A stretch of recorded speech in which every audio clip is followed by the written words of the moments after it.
एक बिस्तर का ससुराल। प्रीति अपनी सास रेखा के साथ बैठकर चाय पी रही थी।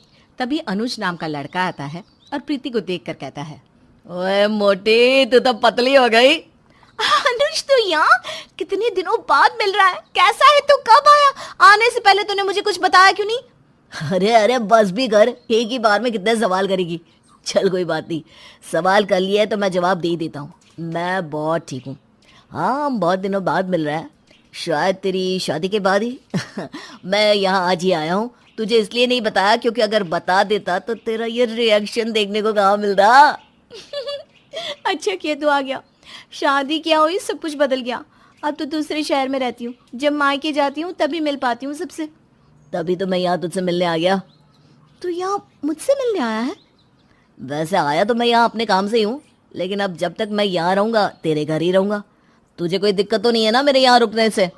नहीं यार, मुझे कैसे दिक्कत होगी, मैं तो बल्कि बहुत खुश हूँ कि तू अब कुछ दिन यहाँ मेरे साथ रहेगा।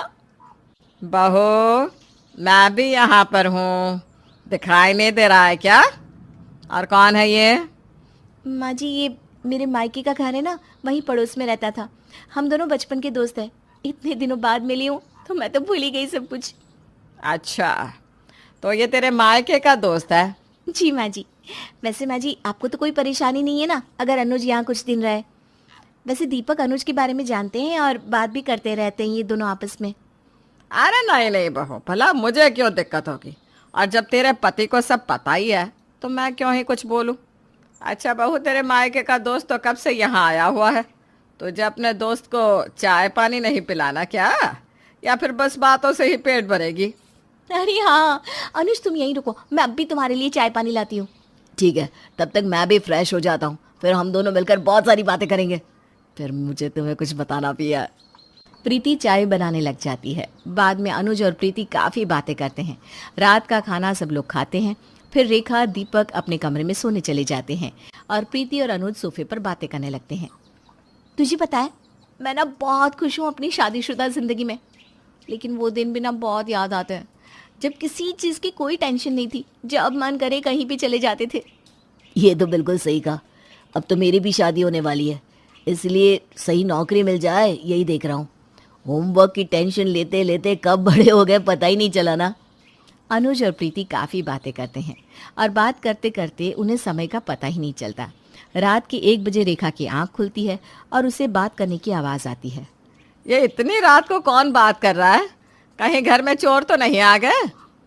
रेखा अपने कमरे से बाहर निकलती है तो देखती है कि उसकी बहू अपने मायके के दोस्त के साथ बातें कर रही है।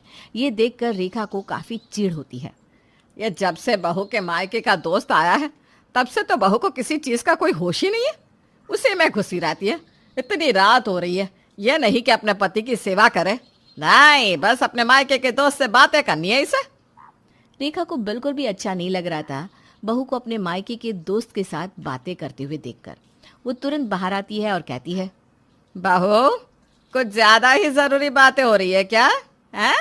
कहीं मैंने तुम दोनों को डिस्टर्ब तो नहीं किया? नहीं नहीं माँ जी, वो तो हम पुरानी बातों को याद कर रहे थे, आपने हमें बिल्कुल डिस्टर्ब नहीं किया। वैसे माँ जी, आप सोई नहीं अब तक, कुछ चाहिए था क्या? चलो अच्छा हुआ मैंने डिस्टर्ब नहीं किया, लेकिन तुम दोनों ने जरूर डिस्टर्ब कर दिया है। अरे रात के 1 बजे है और तुम दोनों की बातें ही खत्म नहीं हो रही। ऐसी भी कौन सी जरूरी बातें हो रही है? हैं? सोना नहीं है क्या, या फिर ऐसे ही बातें करते रहना है? क्या 1 बज गया? हमारे साथ ना ऐसा ही होता है, हम जब भी बातें करने बैठते हैं टाइम का पता ही नहीं चलता। अब भी देखो 1 बज गया और पता भी नहीं चला। लेकिन अब तो पता चल गया ना, तो मेहरबानी करके सो जाओ। जी माँ जी, अभी सो जाते हैं। रेखा के बोलने के बाद दोनों सोने चले जाते हैं। ऐसे ही दिन निकल रहे थे। अनुज और प्रीति को आपस में हर वक्त बातें करते हुए देखकर रेखा का खून जलता रहता। एक दिन रेखा अनुज से कहती है, और बताओ बहू के मायके वाले दोस्त, काम ठीक चल रहा है? जी आंटी जी, सब ठीक है। वैसे काफी दिन हो गए ना तुम्हें यहाँ आए हुए, जाने का कब का प्लान है? मेरा मतलब है कि टिकट करवा ली होगी ना वापसी की, कब की है टिकट? नहीं आंटी जी, टिकट नहीं करवाई, अभी तो मैं कुछ दिन और यहाँ रहूँगा। कैसा बेशर्म है, सामने से पूछ रही हूँ लेकिन इससे कोई फर्क नहीं पड़ रहा। ऐसे ही एक बार सुबह सुबह प्रीति रसोई में खाना बना रही थी तो अनुज भी पीछे पीछे रसोई में ही चला जाता है और वहाँ भी दोनों बातें करते रहते हैं। रेखा जब चाय लेने रसोई में जाती है और वहाँ भी उन दोनों को साथ में देखती है तो बोल पड़ती है, क्या बात है बहू, तेरे मायके वाला दोस्त तो तेरा पीछा ही नहीं छोड़ रहा। अब ये क्या तेरे साथ रोटी भी बनाएगा? क्यों नहीं आंटी। अरे आंटी आपको पता नहीं, मैं ना हर चीज में एक्सपर्ट हूँ, मुझे रोटी बनानी आती है। प्रीति से तो अच्छी रोटी बनाता हूँ मैं। माँ जी, आप ना अनुज से जीत ही नहीं सकती, ये बातों में भी शहंशाह है और काम तो है ही ऐसे कि कोई इसके आसपास भी भटक नहीं सकता। तुम दोनों पहले भी ऐसे ही बातें करते रहते थे क्या? माँ जी, पहले तो इससे भी ज्यादा बातें करते रहते थे। मेरी माँ तो खुद हम दोनों से परेशान थी। कितनी गहरी दोस्ती है हमारी। प्रीति की बातें सुनकर तो रेखा गुस्से से तिल मिलाती हुई अपने बेटे के पास जाती है। बेटा, तुझे बहू के मायके वाला दोस्त कैसा लगता है? मेरा मतलब है कुछ ज्यादा ही बहू से बात नहीं कर रहा? अरे समझ रही हूँ कि बचपन का दोस्त है, लेकिन और कोई काम नहीं है क्या इसके पास? सही है माँ अनुज, मैं मिल चुका हूँ उससे। अब उसका यहाँ काम है तो काम तो करेगा ही ना। अच्छा, काम से आया है, लेकिन मुझे तो लगता नहीं कि कोई काम करता है। वो तो बस बहू के साथ ही हर वक्त बात करता रहता है। काम करने की फुर्सत कहाँ है उसे? माँ, वर्क फ्रॉम होम भी तो होता है ना। अनुज वर्क फ्रॉम होम कर रहा होगा। देख बेटा, तुम मुझे गलत मत समझियो, लेकिन मुझे बहू का मायके वाला दोस्त कुछ ठीक नहीं लगता। अरे हर वक्त बहू से बातें करता रहता है, बहू के पीछे पीछे लगा रहता है। अब तू ही बता, बहू कमारी तो है नहीं, शादीशुदा है, ये सब अच्छा लगता है क्या? आप भी ना कुछ ज़्यादा ही सोच रही हैं। ऐसा कुछ नहीं है, मुझे प्रीति पर पूरा भरोसा है और मैं अनुज को भी अच्छे से जानता हूँ, इसलिए मुझे तो इन सब में कोई दिक्कत नहीं लगती। दीपक इतना बोलकर अपने ऑफिस चला जाता है। मेरे बेटे को तो ना कुछ दिखाई दे रहा है और ना ही कोई फर्क पड़ रहा है। अब मुझे ही कुछ करना होगा। बहू के मायके वाले दोस्त, अब देख तू। रेखा तुरंत अपनी सहेली के घर जाती है और उसकी बेटी जूही को अपने घर ले आती है, जिसकी शादी नहीं हुई थी। अरे माँ जी, ये कौन है? अरे बहू, ये मेरी सहेली की बेटी है। वो क्या है ना, मेरी सहेली कुछ दिन के लिए गांव गई है तो मैं जूही को अपने घर ले आई। बहुत अच्छा किया, इतनी सुंदर लड़की को अकेली छोड़ना भी नहीं चाहिए घर में। अनुज, क्या बोल रहे हो तुम? अरे मेरा मतलब है अकेले रहना अच्छा नहीं लगता ना। प्रीति, जाओ ना जूही के लिए कुछ खाने को लेकर आओ ना, तब तक मैं जूही को कंपनी देता हूँ। अनुज, क्या है ये? लड़की देखी नहीं कि नीयत फिसली। तुम इस लड़की के लिए अपनी बेस्ट फ्रेंड से काम करवाओगे, मुझे इग्नोर करोगे? तुम बोल रहे हो क्या? तुम इतनी दूर मेरे शहर मुझसे बात करने आए हो? क्या यार प्रीति, कितनी प्यारी लड़की है जूही, और तो और सिंगल भी है। तुम अब अपनी टांग मत अड़ाओ ना यार। वैसे काफी अच्छी दिखती हो। आप भी काफी अच्छी लगती हो। मेरा नाम अनुज है, पूना में रहता हूँ। ये मेरी बचपन की दोस्त है प्रीति। अच्छा, मैं भी सोच रही थी कि कभी पूना जाऊं, लेकिन माँ जाने ही नहीं देती। बोलती है वो अनजान शहर है, वहाँ अकेले नहीं जाना चाहिए मुझे। अरे अनजान कैसे, मैं हूं ना। आप जब मन हो तब आओ, मैं घुमाऊंगा अपने शहर में आपको। मेरी बहन और माँ के साथ रहता हूँ मैं, कहो तो माँ से भी मिलवा दूंगा। माँ से मिलाने की इतनी भी क्या जल्दी है, पहले आपसे दोस्ती तो हो जाए। जी जी बिल्कुल, आपसे तो कौन ही पागल दोस्ती करना नहीं चाहेगा। मुझे नहीं पता था कि मेरा प्लान इतनी जल्दी काम करेगा। चलो अच्छा ही है, कम से कम मेरी बहू से तो पीछा छूटा। अब करे जूही से बात। अनुज, जिसे जूही काफी अच्छी लगने लगी थी, इसलिए अब वो जूही से ही बात करता रहता है और कुछ दिनों बाद वापस अपने शहर चला जाता है।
बहुओं में भी जरा सी भी नहीं बनती थी, पर सुनीता बहुत अच्छे से जानती थी कि उसे क्या करना है और कैसे घर की शांति को बरकरार रखना है, जिस वजह से सुनीता के घर में शांति भी थी और उसकी दोनों बहुएं उसके खिलाफ भी नहीं जाती थी। ऐसे ही एक दिन सुनीता की बड़ी बहू अंशिका अकेले किचन में खाना बना रही होती है। उस दिशा महारानी की तो मजे ही हैं। क्या क्या सपने थे मेरे, देवरानी आएगी तो घर के कामों से मुझे फुर्सत मिल जाएगी, पर देवरानी के आने के बाद तो घर के काम बढ़ गए और फुर्सत नाम की चीज ही नहीं मिल रही मुझे। इतना सोचकर अंशिका कामों में लग जाती है। तभी सुनीता वहां आती है और अंशिका को एक के बाद एक काम बताने लगती है।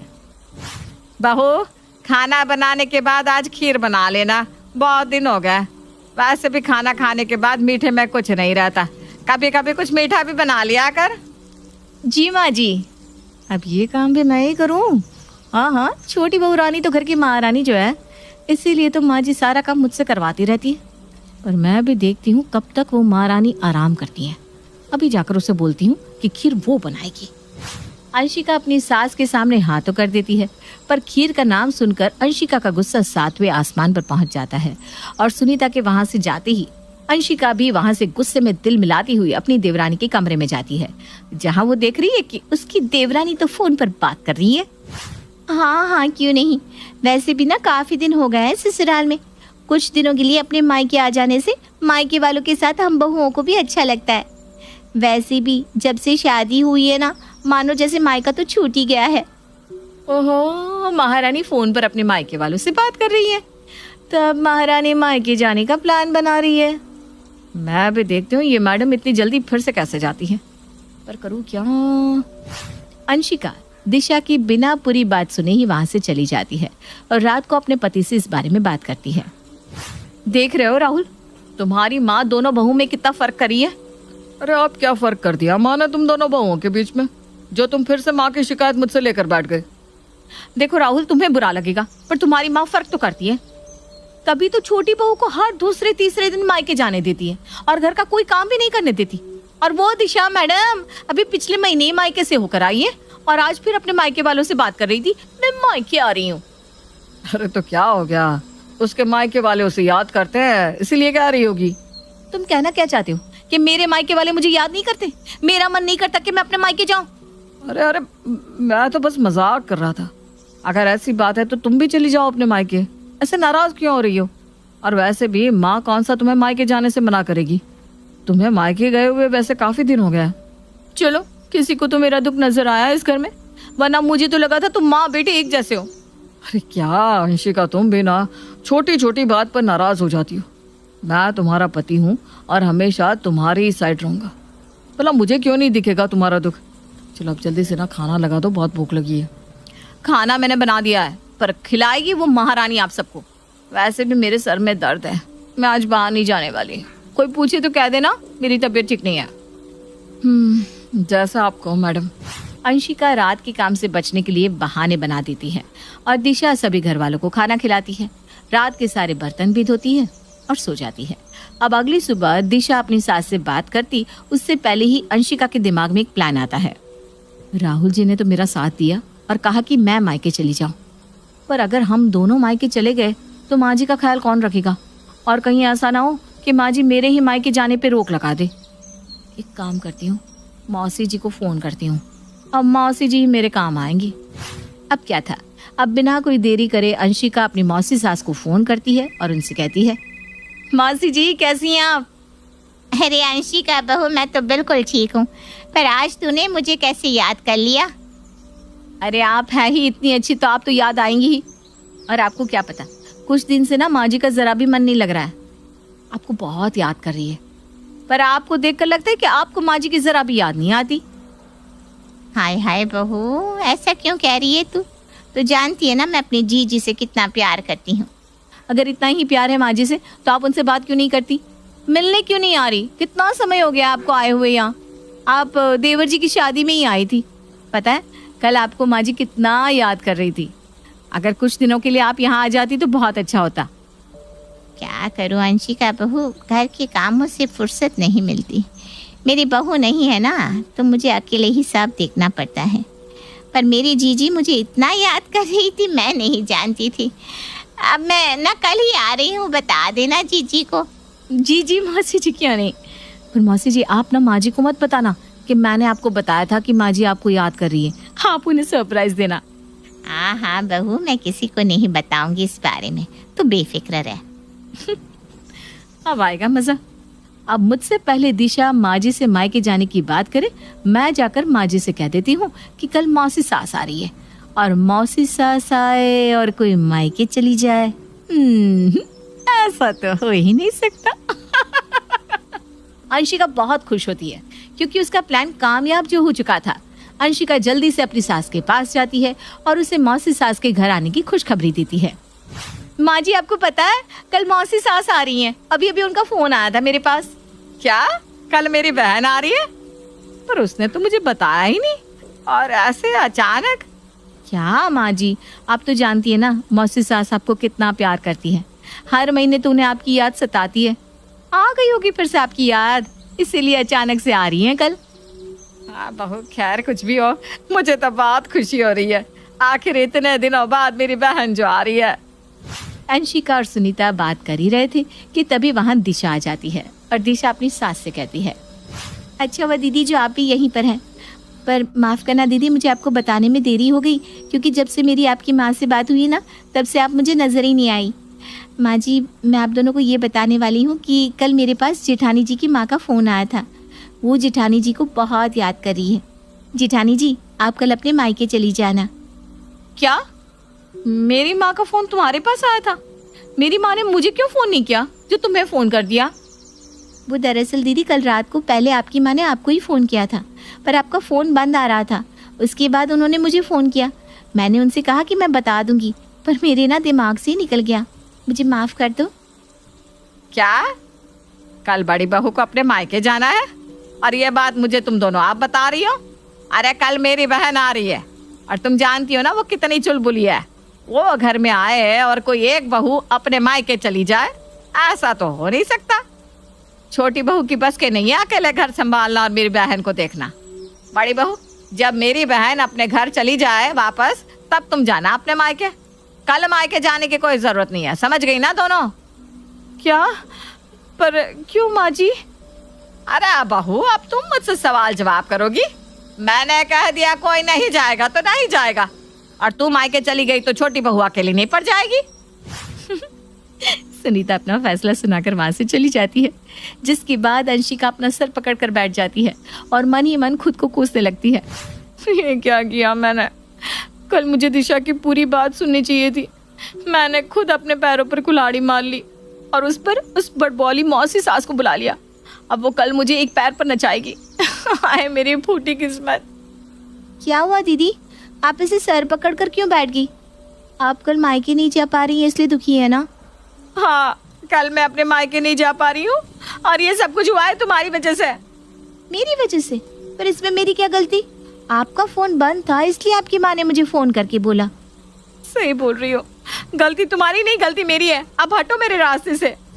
इतना बोलकर अंशिका दिशा को धक्का मारकर वहां से चली जाती है। अपनी जेठानी का ऐसा बर्ताव देखकर दिशा खुद से कहती है, पता नहीं कभी कभी जेठानी जी को क्या हो जाता है, मुझे तो कुछ समझ में नहीं आता। खैर कल मौसी सास आने वाली है और आज मेरे पास बहुत सारा काम है। अगर जरा सी भी गलती हुई तो मौसी सास का मुंह फूल जाएगा, जैसे अभी जेठानी जी का फूला है। अंशिका गुस्से में अपने कमरे में चली जाती है। वहीं दिशा घर के कामों में व्यस्त हो जाती है। बेचारी अंशिका कमरे में जाकर अपनी गलतियों का अफसोस करती है, पर वो कर भी क्या सकती थी, क्योंकि गलती तो उसी की थी। दोस्तों, इसीलिए तो कहते हैं दूसरों का बुरा कभी नहीं सोचना चाहिए।